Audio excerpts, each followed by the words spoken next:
پپو کے اس قتل سے ہوئی کہ جس کو آج بھی کراچی میں ایک فٹ بال گیم کے طور پر یاد کیا جاتا ہے۔ کہا جاتا تھا کہ رحمان ڈکیت اگر مسل پاور ہے تو جو عزیر بلوچ ہے وہ اس کا مائنڈ ہے، مطلب اس کا دماغ ہے۔ اس کی وجہ یہ تھی کہ جہاں ایک طرف رحمان ڈکیت کا قبضہ پوری کرائم کی دنیا پر تھا تو وہیں دوسری طرف عام لوگوں پر، عام سڑکوں پر اور تو اور پولیٹیکل پارٹیز وغیرہ پر سب پر عزیر بلوچ کا قبضہ تھا۔ وہ ایک خونی گینگسٹر سے کہیں زیادہ نیتاؤں کی طرح رہتا تھا اور کافی ڈپلومیسی سے کام لیتا تھا۔ تو اب قصہ مختصر یہ ہے کہ رحمان ڈکیت کے بعد جب اس دنیا کی کمان عزیر بلوچ کے ہاتھوں میں آئی تھی تو اس کا نشانہ سب سے پہلے ارشد پپو ہی بنا تھا، جس نے کسی دور میں اس کے باپ کو قتل کیا تھا یا پھر رحمان ڈکیت کے باپ کی قبر کو بھی توڑا تھا۔ ہوا یہ تھا کہ سال 2013 میں ایک دن ارشد پپو کراچی کے ڈیفنس کے علاقے میں چھپا ہوا تھا۔ یہ کراچی کا وہی علاقہ ہے کہ جس کو امیروں کا علاقہ کہا جاتا ہے اور کافی سیکیور سمجھا جاتا ہے، مگر عزیر بلوچ کے بندوں کو جیسے ہی یہ خبر ملی کہ ارشد پپو ڈیفنس میں ہے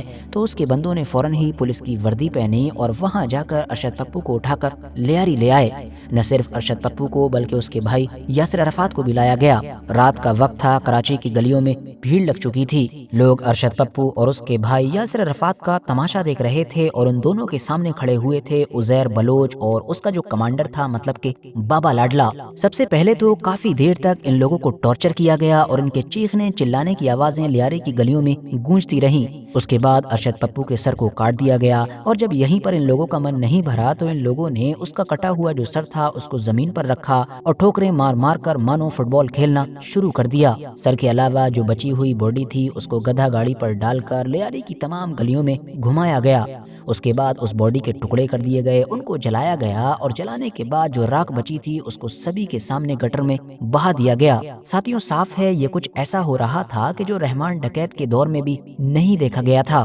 2009 میں رحمان ڈکیت کی گدی سنبھالنے کے بعد سے ہی عزیر بلوچ کا انفلوئنس بڑی تیزی کے ساتھ بڑھنا شروع ہو چکا تھا۔ کرائم کی دنیا پر تو اس کی پکڑ تھی ہی، مگر پولیٹکس میں بھی اب اس کا دبدبہ کم نہیں تھا۔ اس کے اثر و رسوخ کی وجہ سے ہی اب پاکستان کی ایک بڑی اور اہم پارٹی اس کو پوری طریقے سے سپورٹ دے چکی تھی۔ کراچی کی راجنیتی میں تو اس کی اجازت کے بغیر مانو پتہ بھی نہیں ہلتا تھا۔ مگر ساتھیوں، 2012 آتے آتے جب پاکستانی گورنمنٹ کو یہ محسوس ہوا کہ پانی اب سر سے اوپر جا رہا ہے تو اس نے ایک آپریشن لانچ کیا۔ اس آپریشن کی ذمہ داری دی گئی تھی مشہور SSP چودھری اسلم کو۔ وہ لگ بھگ اپنے 3000 پولیس والوں کو لے کر لیاری پہنچ گئے۔ چودھری اسلم اور ان کی اتنی بڑی فوج کو دیکھ کر، ان کی گاڑیوں کو دیکھ کر، ان کے جس طرح کے ہتھیار تھے ان سب کو دیکھ کر ایسا محسوس ہو ہی نہیں رہا تھا کہ یہ کسی گینگسٹر یا پھر کرمنلز وغیرہ سے لڑنے کے لیے آئے ہیں، بلکہ ایسا لگ رہا تھا کہ مانو یہ کسی بڑی طاقت سے ایک پوری جنگ کرنے کے لیے آئے ہیں۔ اور دوستو، حیرانی کی بات یہ ہے کہ بالکل ہوا بھی ایسا ہی۔ یہ لوگ جیسے ہی لیاری کے علاقے میں پہنچے